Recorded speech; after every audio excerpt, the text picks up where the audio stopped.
Before you click away, I need you to listen to me. This is not a weird video. This is not a gross video. This is actually one of the most fascinating rabbit holes in all of human history. For hundreds of thousands of years, exactly 50% of the human population has been dealing with menstruation. And yet, when historians sit down to write about ancient civilizations, they will spend 400 pages explaining exactly how Romans mixed their concrete, and absolutely 0 sentences explaining how a Roman woman dealt with bleeding for a week while simultaneously trying to survive the ancient world. It is the ultimate question that nobody asked. What did women actually use before pharmacies existed? Today, we are fixing history. We are traveling back to ancient Egypt, Greece, Rome, the Middle Ages, and the Aztecs to find out exactly what women used, what they believed, and most importantly, the absolutely psychotic, unhinged things that ancient men wrote about the female body. Let's look at the patch notes for ancient biology. We are starting in ancient Egypt because, as usual, Egypt is doing the most while everyone else is still figuring out how to use sharp rocks. The Egyptians actually documented women's health. In the Ebers papyrus, a medical document from 1550 BCE, they didn't treat menstruation like a curse. They connected it to the flooding of the Nile River, which was the source of all life. But practically, what did they use? The leading theory among historians is that Egyptian women used softened papyrus. Now, putting paper in your underwear sounds like a modern torture method, but ancient papyrus, when soaked and softened, was actually very similar to modern cloth. It was cheap, it was everywhere, and it absorbed moisture. Historians also believe they used rolls of soft linen, the exact same material they used to wrap mummies. It was washable, reusable, and efficient. Very on brand for a civilization that invented calendars and architecture.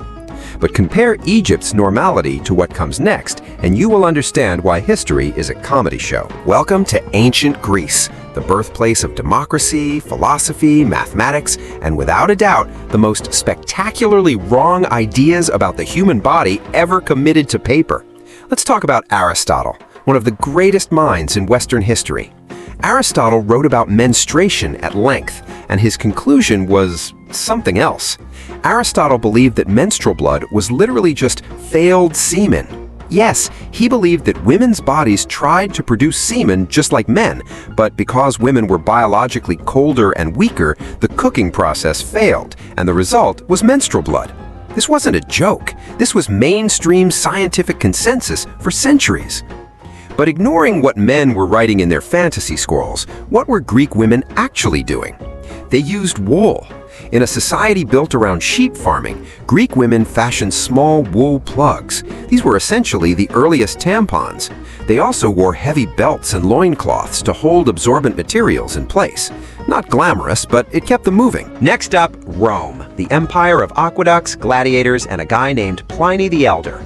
Pliny the Elder is the ancient world's version of a guy on a podcast who has a very confident take on everything, but is wrong about all of it.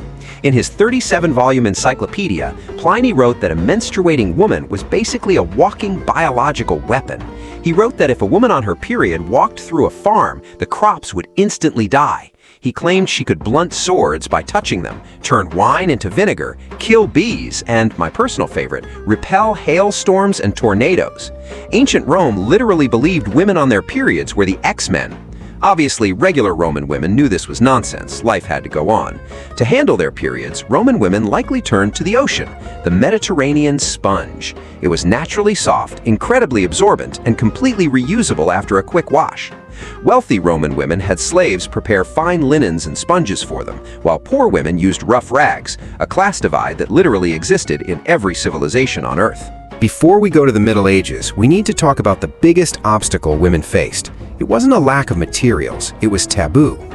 In ancient Jewish law, Hindu texts, and Zoroastrianism, a menstruating woman was considered ritually impure. She couldn't touch certain objects, enter temples, or cook. In Zoroastrian texts, they were kept isolated, given limited food, and forbidden from touching fire or water. Across the Americas and Africa, many indigenous tribes used moon lodges, a separate hut where women had to go live during their cycle. Sometimes this was because men thought they were dangerous, but in some Native American traditions, it was the opposite. They believed women were at their absolute maximum spiritual power, and the Moon Lodge was like a holy retreat.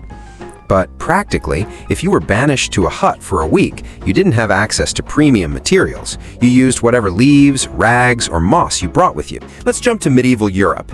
The Middle Ages get a bad reputation for being unhygienic. And yeah, it's completely deserved. For the average peasant woman working 14 hours a day in a muddy field, there were no pads. Free bleeding was the most likely reality.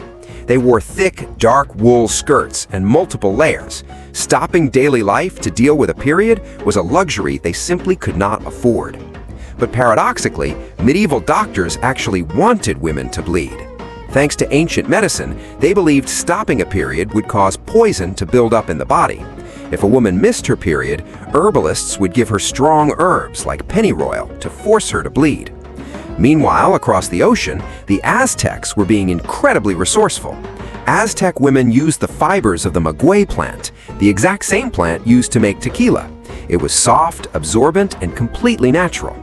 In China, they were treating menstruation as a serious medical vital sign, tracking it to diagnose illnesses and designing sophisticated silk and cotton belts that look remarkably similar to modern reusable pads. Here is the fact that will actually blow your mind. The modern disposable pad, it did not exist until 1888. A company called Johnson & Johnson created Lister's towels, but Victorian women were far too embarrassed to buy them from male cashiers, so the product completely failed. It wasn't until the 1920s, barely 100 years ago, that Kotex launched a successful ad campaign and mass adoption began. Let that sink in. For 99% of human history, women survived using sheep wool, sea sponges, tree bark, and literal tequila plants. And they did it while building empires, raising children, and dealing with philosophers who thought their blood could rust metal. The next time someone tells you talking about biology is inappropriate, remind them that Cleopatra dealt with this, Aztec priestesses dealt with this, medieval peasants dealt with this. It's not just biology, it's ancient history. Thanks for watching. If you learned something today, hit that subscribe button. See you next time.